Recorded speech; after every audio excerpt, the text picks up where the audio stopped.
വളാഞ്ചേരി വട്ടപ്പാറയിൽ ഒരു വാഹനാപകടം നടന്നിരിക്കുന്നു. ഇന്ന് ഉച്ചയോടുകൂടിയാണ് അപകടം നടന്നത്. പട്ടാമ്പിയിൽ നിന്നും കോഴിക്കോട്ടേക്ക് ചരക്കുമായി പോവുകയായിരുന്ന ചരക്ക് ലോറിയാണ് അപകടത്തിൽപ്പെട്ടത്. വാഹനം സൈഡാക്കാൻ ശ്രമിക്കുന്നതിനിടെ തൊട്ടടുത്ത മരത്തിൽ ഇടിക്കുകയായിരുന്നു എന്ന വിവരമാണ് ലഭിക്കുന്നത്.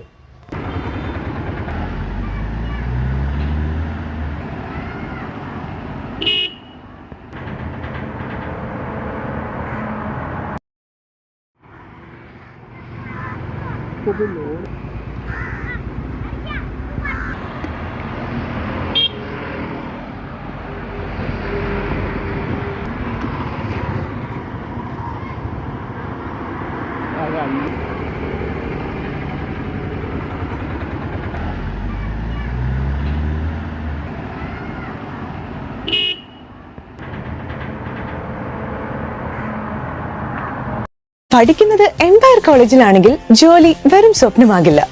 Empire college of science, Moodar, Kuttippuram, Malappuram.